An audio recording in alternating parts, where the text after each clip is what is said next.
amalan apa yang sebaiknya saya lakukan agar tetap berhati kepada ibu, berbakti pada ibu saya? Ibu saya semoga masuk surga. Amin. Yang pertama doa. Apa doanya? Rabbil firli wali walidayya warhamhuma kama rabbayani saghira. Allahumma fir laha warhamha wa'afiha wa'fu anha. Ya, enggak bisa bahasa Arab Pak Ustaz, bahasa Indonesia. Ya Allah, jauhkan emakku dari neraka jahanam, berikan dia kebaikan, jadikan kuburnya salah satu dari taman surgamu, jangan jadikan kuburnya salah satu lubang nerakamu, berikan dia ketenangan ya Allah, ampunkan segala silap salah dosanya ya Allah. Yang pertama. Yang kedua, baca Quran. Wa in khatimul Quran, yang paling afdal dibaca khatam Quran, satu khatam. Untuk almarhumah emakku, aku hadiahkan pahala bacaan Quran sekhatam. Kalau tidak bisa satu khatam, bacakan Yasin, hatinya Quran. Kalau tidak baca Yasin, jurus terakhir Ummul Quran Al-Fatihah. Al-Fatihah pun tak bisa, mati aja lah. Yang ketiga, sedekah. Saat sayang betul dengan emaknya, lalu emaknya meninggal dunia, dia datang melapor kepada Nabi, ya Rasulullah, ummi matat, emakku sudah meninggal dunia, apa atasaddaqu anha, kalau aku bersedekah, apakah sedekahnya sampai ke almarhumah emakku? Kata Nabi, tasaddaq, bersedekahlah. Ayu sadaqatu afdal, apa sedekah yang paling afdal? Kata Nabi, saqyul ma', memberi air minum. Yang paling afdal adalah memberi air minum, karena di jazirah Arab susah membuat sumur bor, sedekah air minum. Tapi di Bekasi jangan lagi sedekah air, karena masjid kita sudah diapit 2 danau. Sampai-sampai nama masjid ini pun Masjid Al-Danau, Al-Kolam,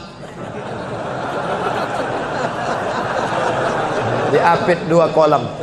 Nah, oleh sebab itu jangan lagi sedekah air. Sedekah apa? Sedekah AC, sedekah kipas angin, sedekah mikrofon, sedekah kamera, sedekah CCTV. Maka insya Allah mengalir pada almarhumah. Yang pertama doa, yang kedua baca Quran, yang ketiga sedekah, yang keempat kurban.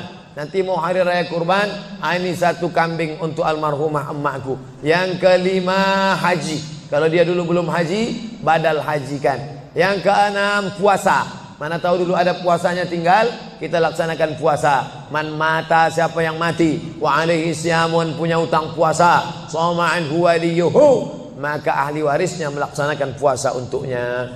Bolehkah di sujud akhir kita berdoa dengan doa yang ada dalam Quran?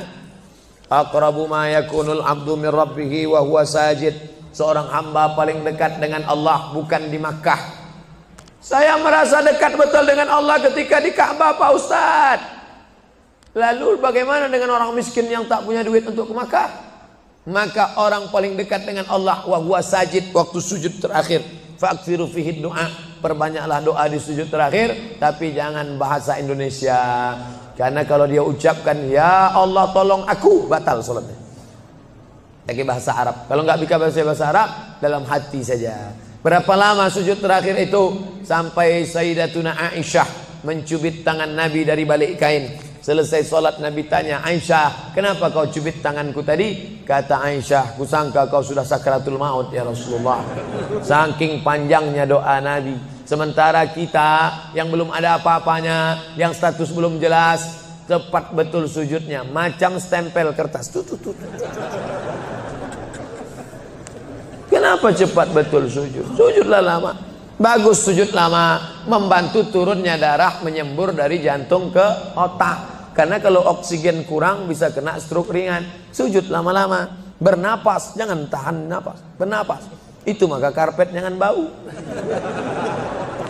Itu maka tak boleh tidur telungkup di masjid.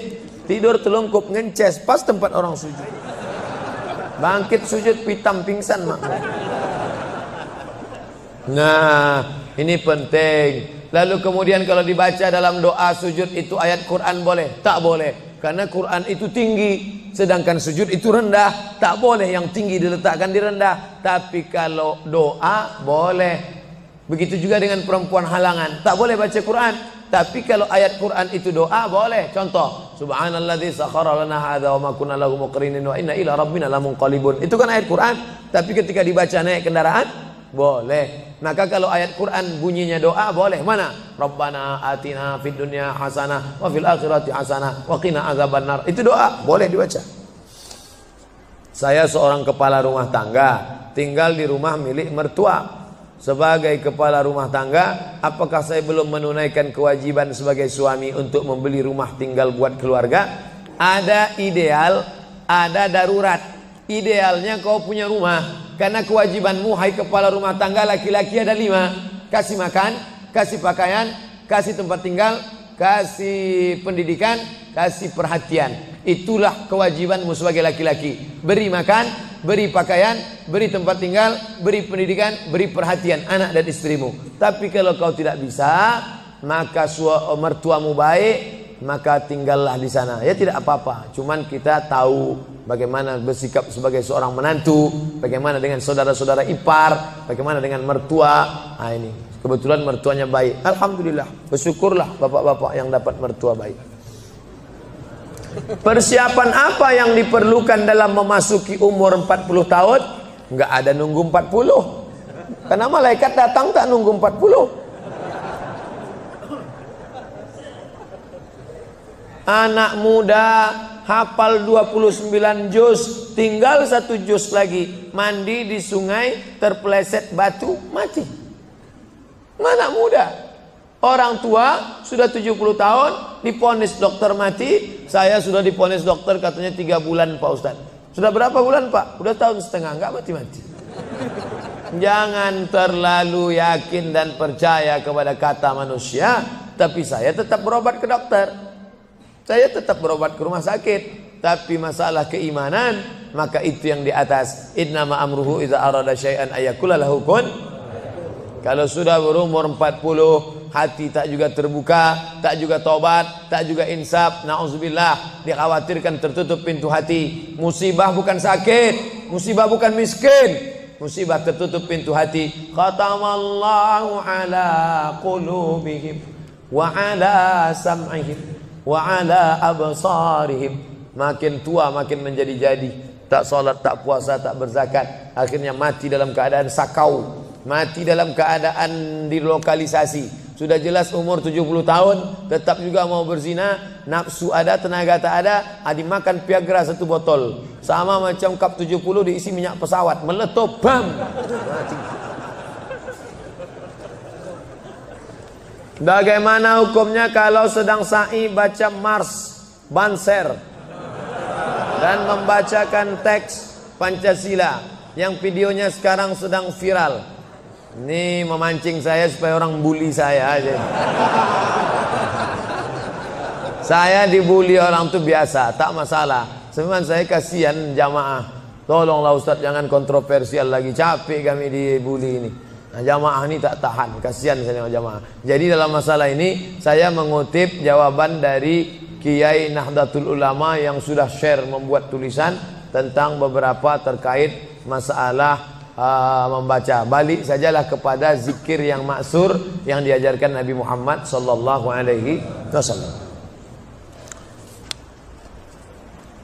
Mau nanya Pak Ustaz, kita hidup untuk apa dan mati untuk siapa? Itulah yang sudah dibahas tadi.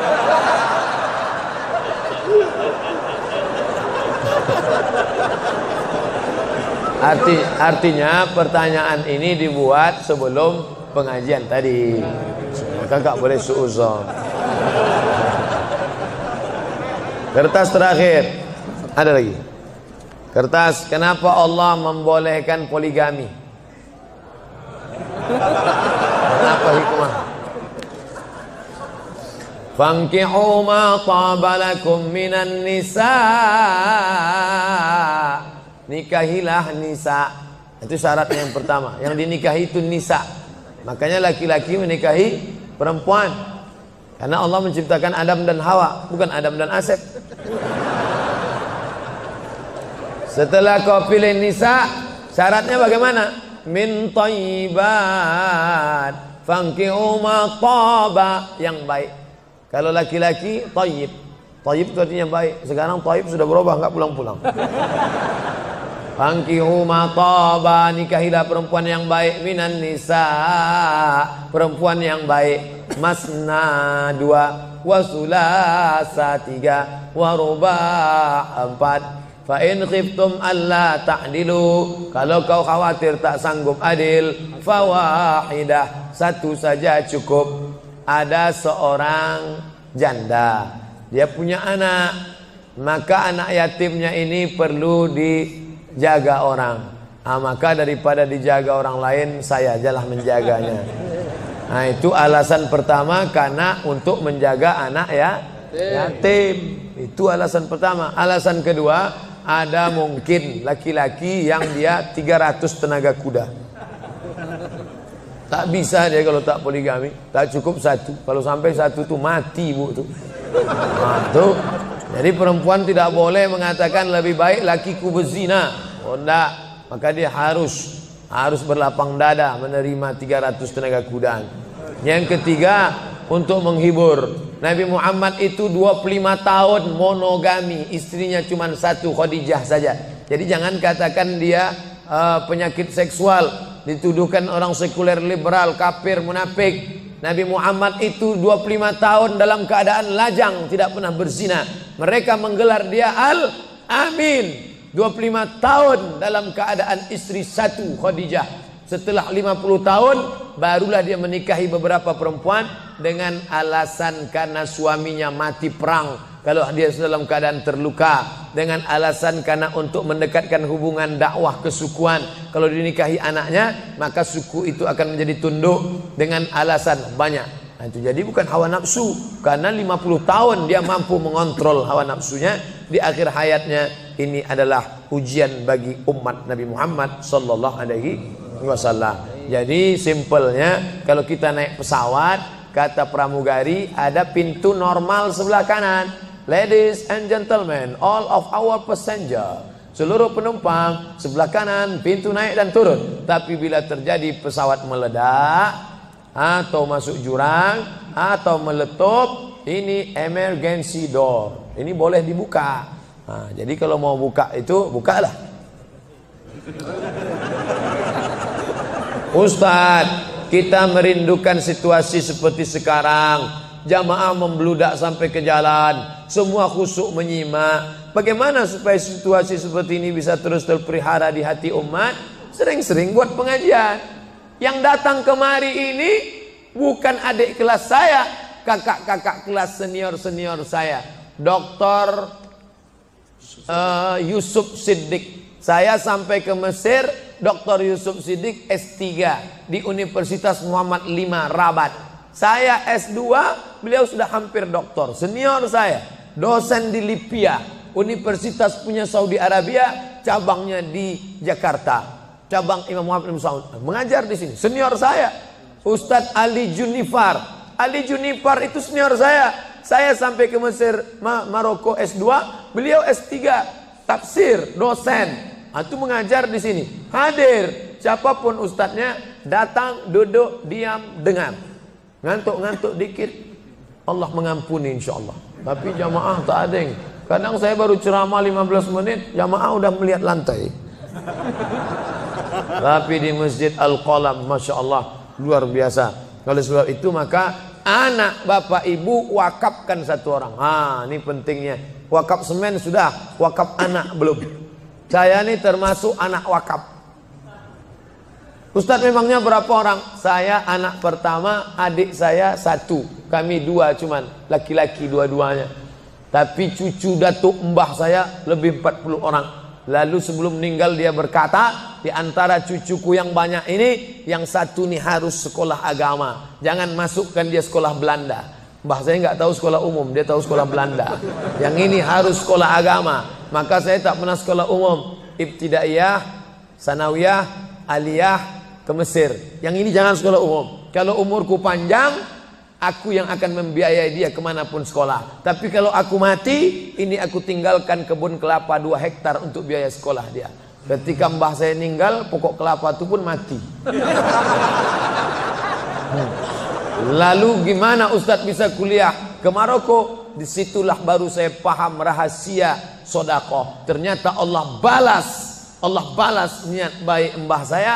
Dapat saya beasiswa Al-Azhar 4 tahun gratis, dapat saya beasiswa Maroko 2 tahun sampai pulang. Jadi kita wakafkan tanah kita, ruko kita untuk pendidikan anak-anak cucu kita ke depan. Ini namanya wakaf keluarga. Dan kita wakafkan salah satu dari anak cucu kita yang ini harus sekolah agama. Itu kalau tidak semua akan hilang sia-sia. Allahu Akbar. Terima kasih segala perhatian. Mohon maaf segala kekhilafan. Minta ampun kepada Allah, beristighfar, membaca Al-Fatihah, lalu kita berdoa. Astaghfirullahalazim. Astaghfirullahalazim. Astaghfirullahalazim alladzi la ilaha illa huwal hayyul qayyum wa atubu ilaih. Ala hadhihi an-niyyah wa kulli niyatin salihah. Al-Fatihah. A'udzu billahi minasy syaithanir rajim. Bismillahirrahmanir rahim. Alhamdulillahi rabbil alamin. Arrahmanir rahim. Maliki yaumiddin. Iyyaka na'budu wa iyyaka nasta'in. Ihdinas siratal mustaqim. Siratal ladzina an'amta 'alaihim ghairil maghdubi 'alaihim waladdallin. Amin. Allahumma inna nas'aluka salamatan fid din. Berikan kami keselamatan dalam akidah agama anak-anak kami ya Allah. Wa afiatan fil jasad. Sehatkan badan kami supaya kami beribadah dengan baik ya Allah. Wa ziyadatan fil ilm. Tambahkan ilmu kami supaya benar ibadah kami, jauh daripada bid'ah ya Allah. Wa barakatan fir rizq. Berikan berkah rezeki kami supaya bisa kami membangun masjid, berinfak, berzakat, bersedekah ya Allah. Wa taubatan qablal maut. Beri kami taubat sebelum mati ya Allah. Wa rahmatan indal maut. Curahkan rahmat ketika kami menghadapi mati ya Allah. Wa maghfiratan ba'dal maut. Berikan ampunan sesudah mati ya Allah. Allahumma hawwin alaina fi sakaratil maut. Ringankan kami waktu sakaratul maut. Wan najata minan nar. Selamat dari api neraka. Wal afwa indal hisab. Maafkan ketika amal kami dihisab. Allahumma aqtim lana bi husnil khatimah wa la taqtim alaina bi su'il khatimah. Rabbana atina fid dunya hasanah wa fil akhirati hasanah wa qina adzaban nar. Wa sallallahu ala sayyidina Muhammad wa ala alihi wa sahbihi wa sallam walhamdulillahi rabbil alamin.